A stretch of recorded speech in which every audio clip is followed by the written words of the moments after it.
On today's show, Vicky gets a new puppy. Addie can't do anything because her boyfriend won't let her. And then Sean has a wooden statue thrown at him by a priest.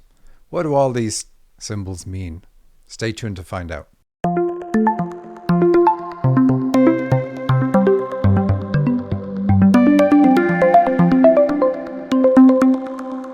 Welcome to the Dream Interpretation Podcast with Michael and Sandy. Hello, everyone. This is another half hour of us eavesdropping on the very personal communication between the spirit world and you on your journey. Heroes on the journey. That's what a dreamer is. That's what you are. And that's why I focus on dreams. If you want to know exactly what you're meant to be focusing on at this very moment in your life today, then look no further than your dreams, because that's what they tell you. Through analyzing your dreams, I reveal your potential and the obstacles you need to overcome. I'm very specific. I tell you what your superpowers are or what they could be, and the bumps in life that are holding you back. These bumps are not in the way. They are the way. To get your dream analyzed on our show, go to dream-analysis.com/podcast, and we take it from there. Just submit your dream. We take it from there. I started writing today based on one of the dreams we're going to cover on the show. But what I ended up writing was something completely different. Here it is. Here's what you're getting. Are you like an angel? Your goal in being here, in wearing your mortal body, is to free yourself from limiting conditioning that impairs your perception and colors your actions.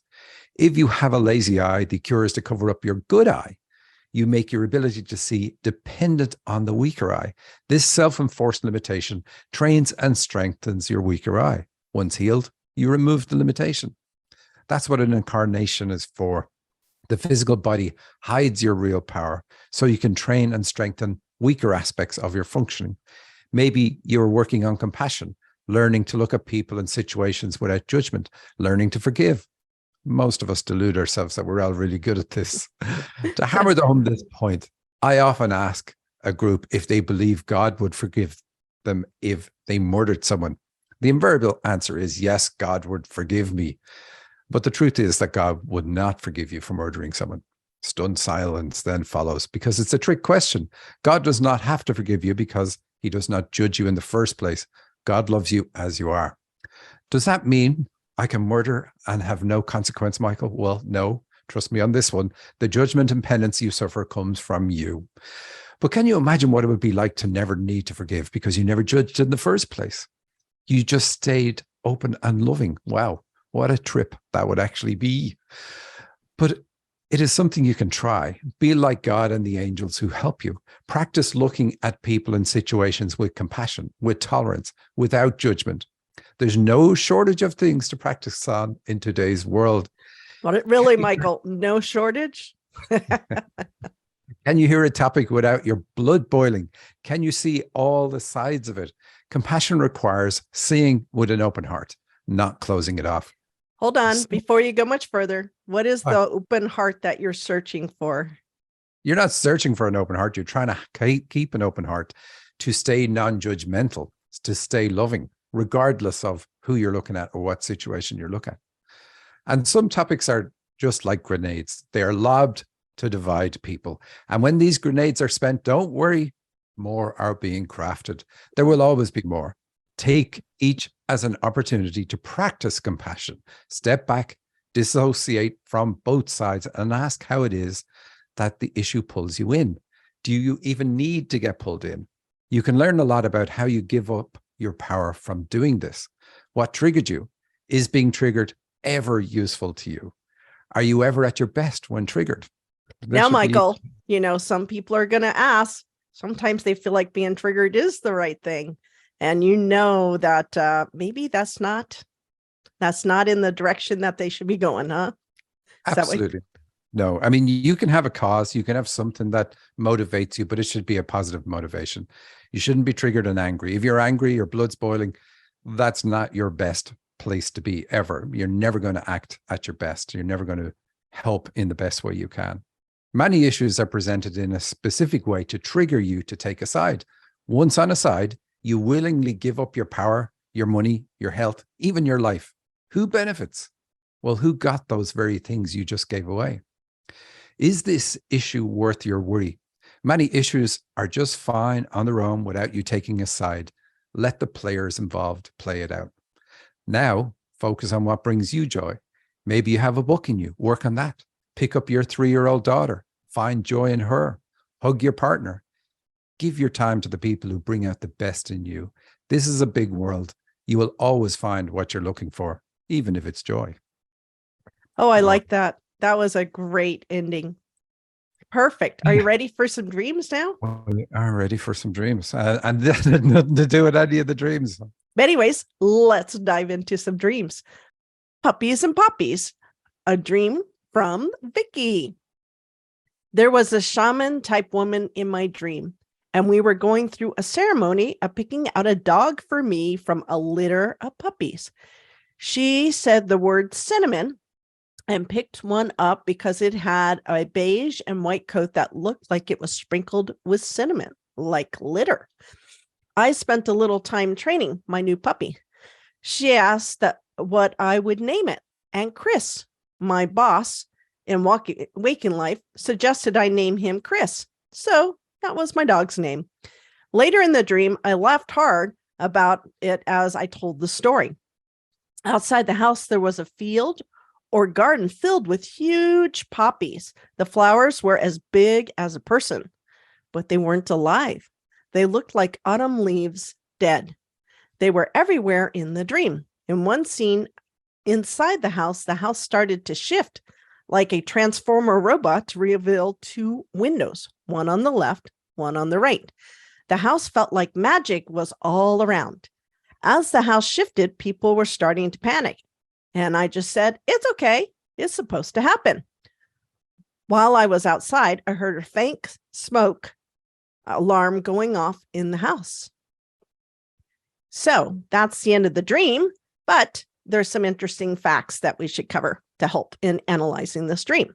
Chris and I have a contentious relationship at times. He gets mad that I don't give in to his archaic and outdated notions of how bosses get to treat employees, i.e., I'm standing up for myself.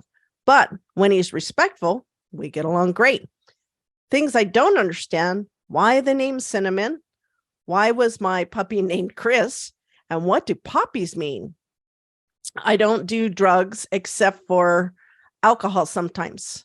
So first of all, you're everything in the dream. So there was a shaman type woman in the dream, and going through a ceremony, picking out a dog. So this is something you need to do, but you're also a shaman type woman. So there's power in the femininity of this person, let's say. I would suspect that's what is obvious in this part of the dream to you during the dream, not to us afterwards. And dogs have to do with accepting your body, accepting your animal side, and also accepting the ability to be intimate, like intimate with your body in a loving relationship with somebody else and comfortable in that loving relationship. So that's part of what this dream is about. In fact, that's a big part of what this dream is about. It's also about your emotional well-being and expressing yourself, your ability to express yourself and feel love. But we'll get to that in a second. So you asked about cinnamon. I'll go back to that in a second. So we know it's about relationship because Chris shows up in the dream, and you talk about that being a contentious relationship. So that means relationships are contentious for you, not the relationship with your boss. That's not really what it's about. But it's the way you describe that with your boss. It's like, okay, he'll get the best out of me if he's respectful and he does all the things that I know he needs to do in order for him to get this respect from me. He has to earn it. Of course, the dream is kind of putting you down in saying it that way, because it's pointing out that you have these precursors that you bring to relationships, issues with men, let's say. And that's not a knock on you. It's going to be because of experience in your life that you are this particular way. But the dream points it out in order for you to look at it and change and transform. We have the transformer part later on in the dream. So we know it's relationships. And then I'm going to answer your question about what is cinnamon about. So if you look up cinnamon very quickly, we know it's a spice. That's the first thing you'll know. It's a spice. It's a spice I absolutely detest, by the way. But it means if you call someone cinnamon, I didn't even know you could do this. It's someone who is sensitive, feminine, and gentle, and scared of being hurt by telling you how she really feels. And so I talked to Vicky about this just before coming on air, and she goes, yeah, well, that is me. And I know Vicky a long time. It is her for sure. And it also is the request to be spicy if you call somebody Cinnamon. Add spice to your life, add spice in particular to your love life, which fits in with the relationship aspect. And so just by looking up Cinnamon, you can find yourself on Google finding out 8 ways to spice up your love life. Learn something new, build some stamina, try new positions, accessorize your intimacy, confess some fantasies, make space for your partner to do the same things, get help for dysfunctions, and communication. So this is really what it's all about. You getting to the point where you're completely comfortable with yourself, you're able to be yourself and not change who you are or how you are based on your perception of those around you or how they are towards you. I mean, this is really what life is about, learning to be ourselves regardless of a situation. And of course, life teaches us that we're pretty not good at that. I was going to say a different word. So anyway, that's what Cinnamon's about. You're to be spicy. And of course, when I talked to Vicky, she said, you know, I have a poor body image. Now, I know this is true for her, but the truth is, if you didn't know this about her, you would not believe it because she's absolutely stunning. She's gorgeous, but she has a poor body image. So something has caused her to have this poor image. And she said, I also had another dream that supported this viewpoint. It was a dream about a gold pig. And so pigs are also about poor body image, and the gold is healing for her poor body image. So this puppy and all of that is all about her helping her improve her image by loving the puppy, loving yourself, loving your animal side, really. Then she's outside the house in a garden filled with huge poppies. And poppies, of course, are flowers. Flowers are a symbol of love. So this is like even the garden, even the grass, that's for the heart chakra. And so it's about loving yourself. But unfortunately, the flowers were all dead. They're not alive.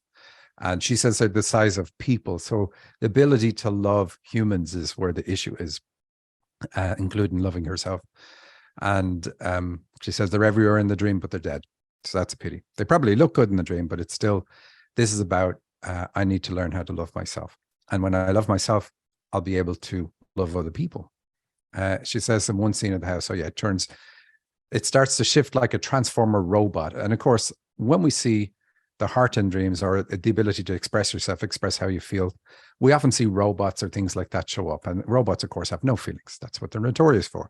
So you've got to transform and start using your intuition, because you say the transformation revealed 2 windows. So you're a channel and it works through intuition for you. You get feelings. So this is another reason to get into your heart, because that's how that's going to work. It all felt magic, but people were panicking. Why are they panicking? They're panicking because they're getting into their heart.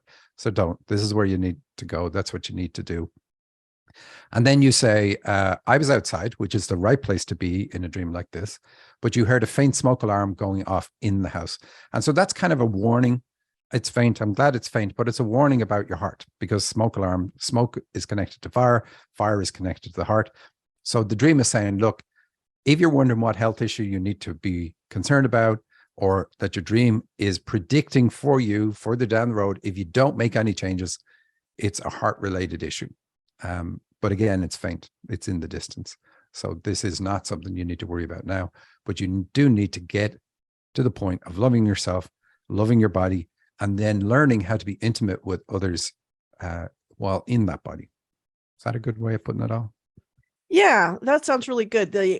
I know you explained what poppies were. Most poppies are red. So does that also mean passion in the dream too? It would, but she says it's in a garden. Gardens are typically green. So red and green is always about the heart. Okay.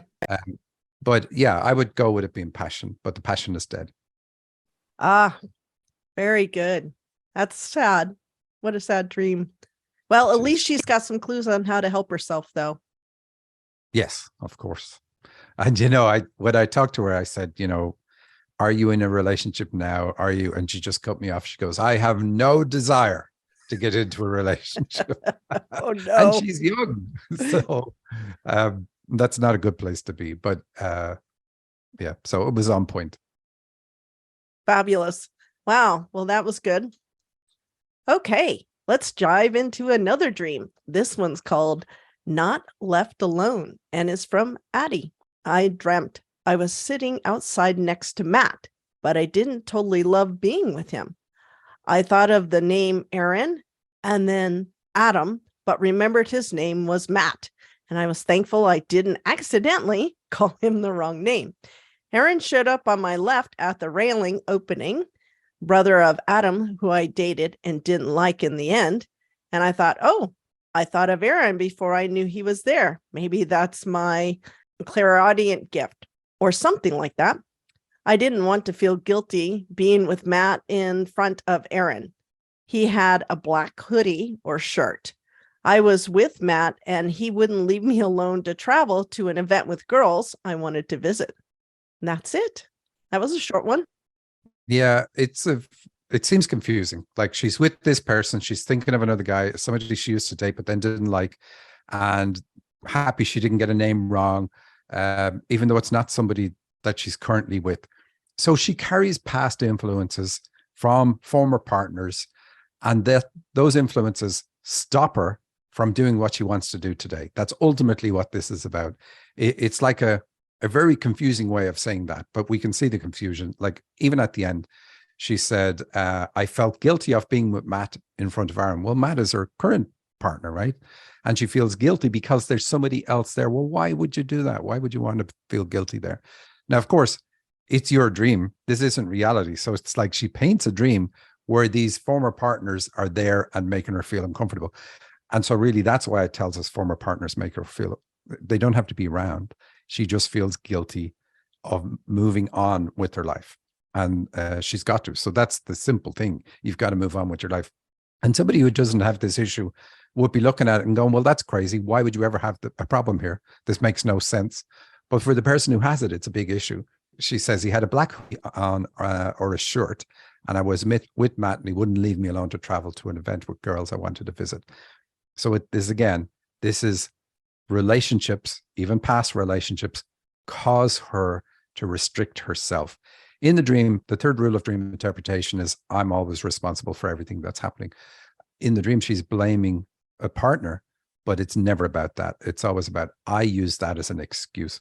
And if you do talk to this person, she's very full of these excuses for whatever's going on in her life. She'll say, well, I can't do this because I need my ex to help me with my daughter.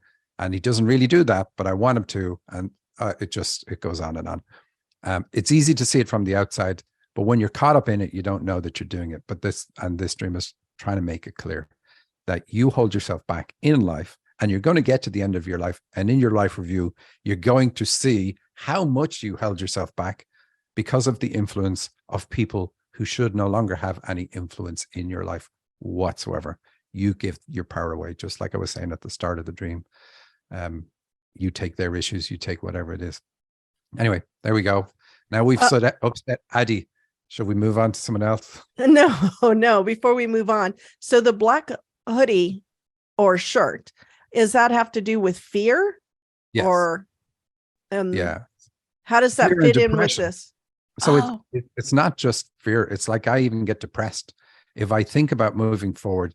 And she had confided in me that she doesn't even want to get into a new relationship because her ex, who's also, he's in his own new relationship of his own, but he wouldn't be happy with her in a new relationship. So she holds back.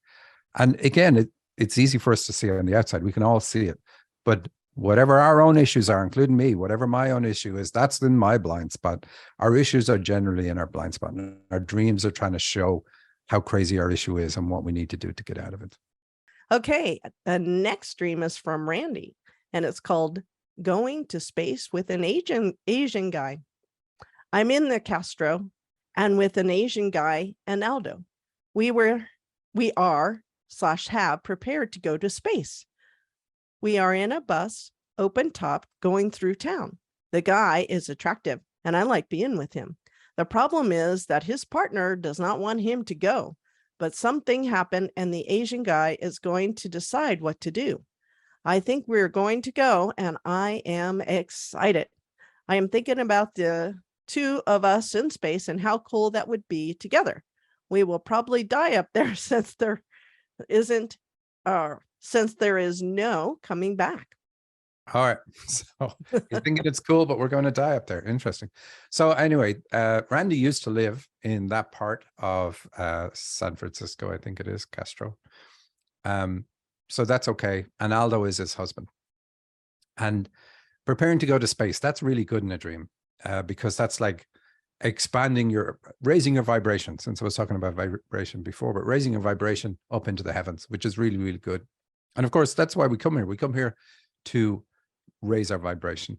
We ultimately, what we want is our vibration to be higher when we leave the earth plane than when we got here, so that we have moved up the spiritual ladder, so to speak.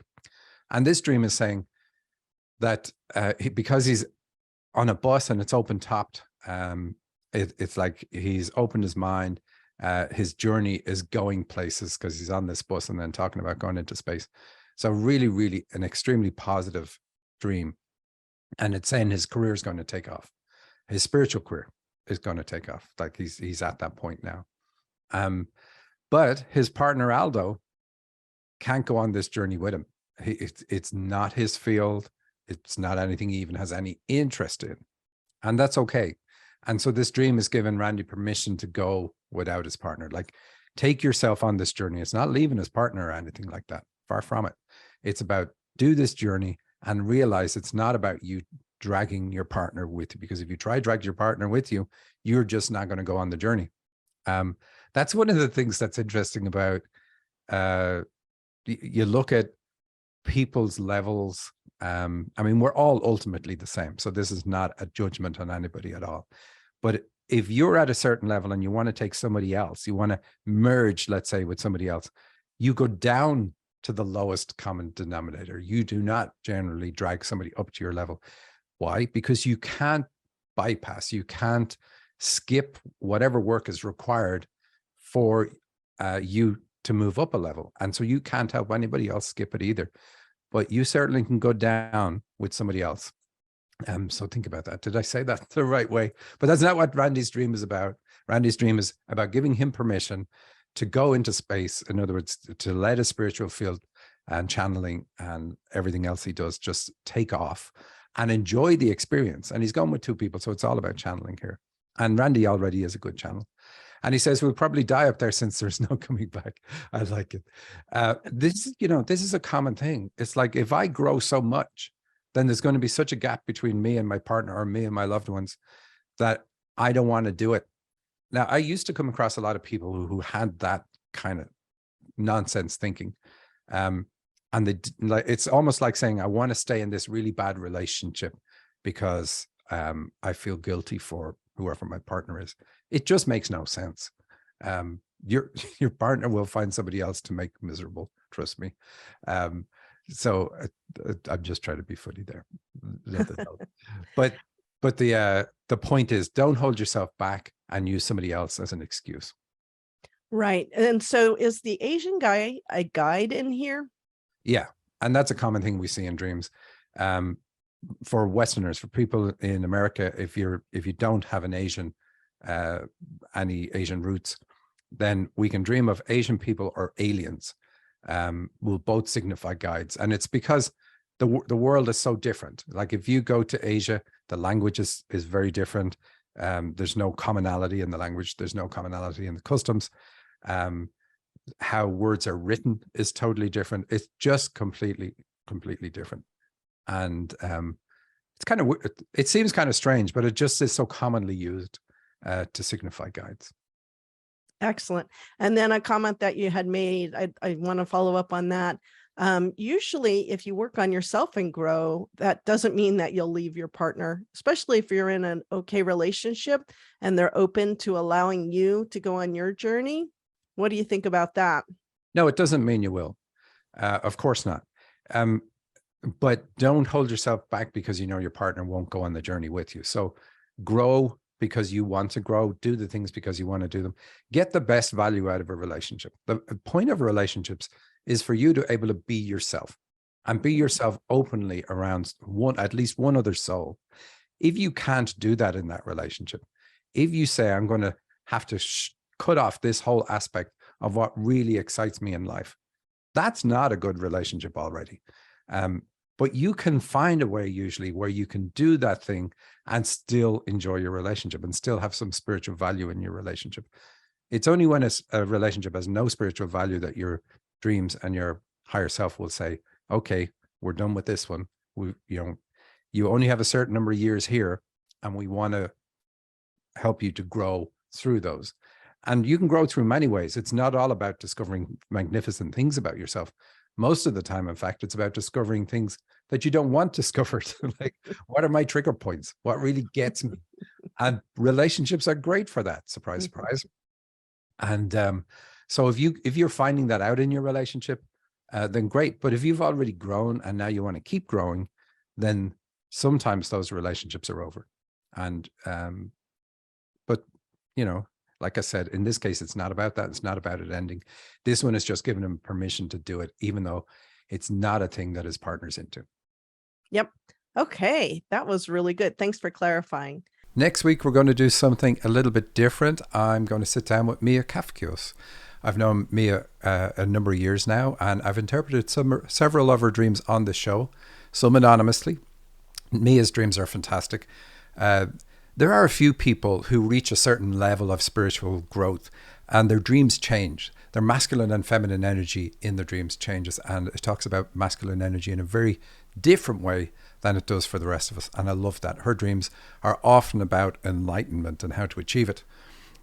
Anyway, no surprise, she has recently shared the stage with Eckhart Tolle, Teal Swan, Deepak Chopra, Marianne Williamson, and many more names that you would know in the spiritual field, luminaries in the spiritual field. So I'm really looking forward to that next week. Do tune in and have a listen then. Thank you all. And for the US people, I hope you have a fabulous Thanksgiving, and we'll see you next week.